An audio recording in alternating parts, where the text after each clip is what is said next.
This is the story of Macbeth. On a bleak Scottish moorland, two soldiers were returning victoriously from a vicious battle. Macbeth and Banquo, two of King Duncan's generals.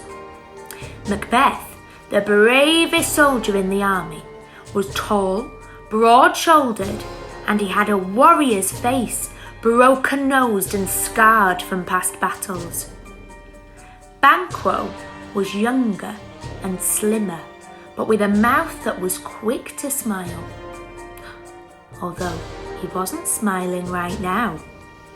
Through the eerie, violet mist, they could see three weird hags barring their way, their wild hair and ragged robes streaming like tattered flags in the wind.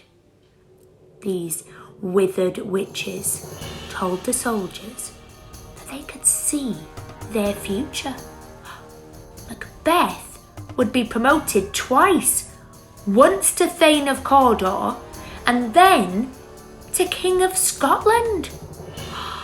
Macbeth's eyes glistened with pride. Then they spoke to Banquo. "Your children shall be kings." Then they vanished, like a mist of breath on a mirror. Were they ghosts? Were they mad women? How can these prophecies come true? They tried to put these thoughts out of their heads, but shortly afterwards, King Duncan himself named Macbeth Thane of Cawdor as a reward for his success in the recent battles.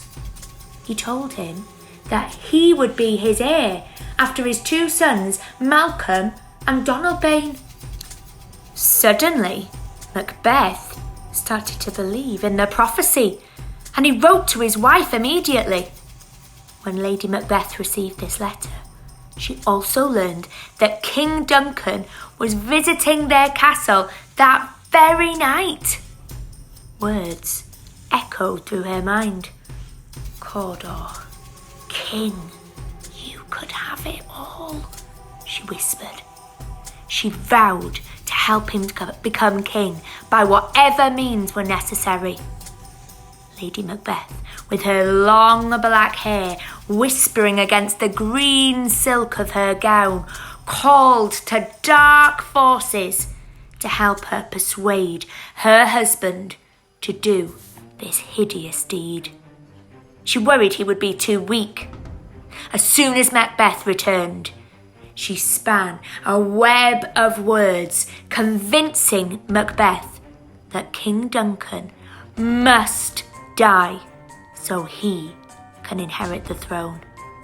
The Macbeths plotted together to kill Duncan and waited until everyone was asleep. Lady Macbeth gave the guards drugged wine so Macbeth could enter Duncan's chamber and kill the king. A bell tolled midnight. He returned with the bloody daggers. Lady Macbeth was furious at him. "Take them back as planned." Macbeth stared into space. I cannot go back there." "Then I will."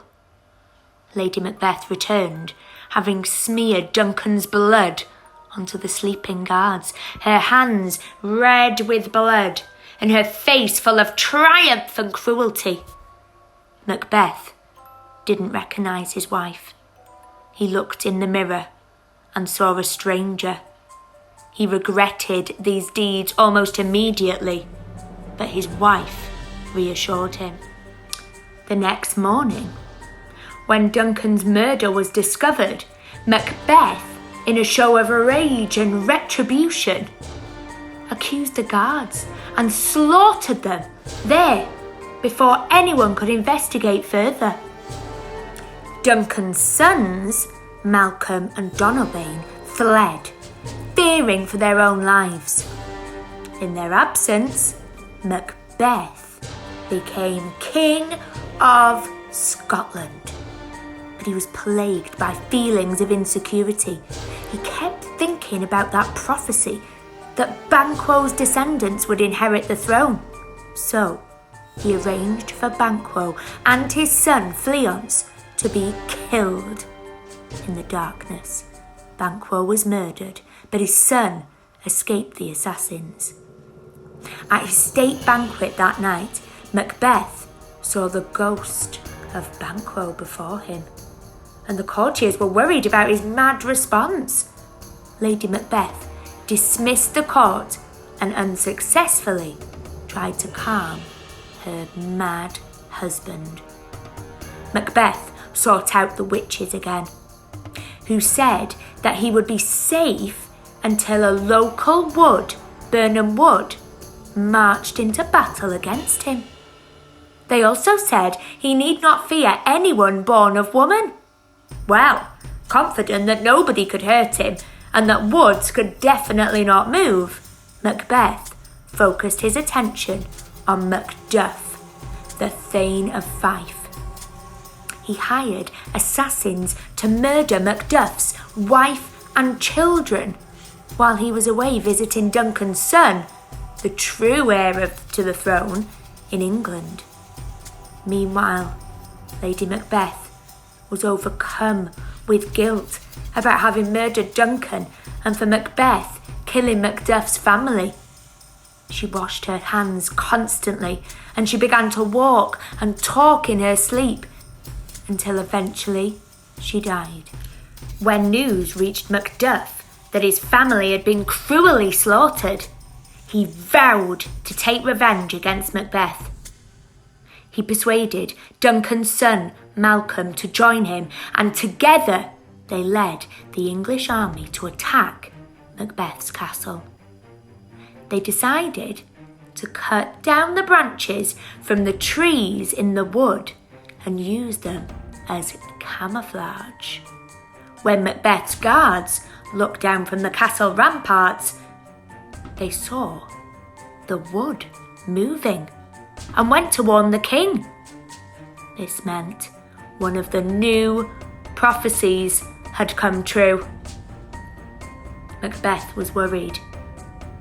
When Macduff entered the castle and found the king who had murdered his family, he was surprised when Macbeth told him that no man born from a woman could harm him.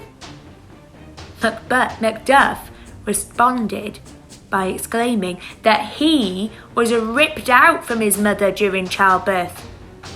And then he stabbed Macbeth and chopped off his head.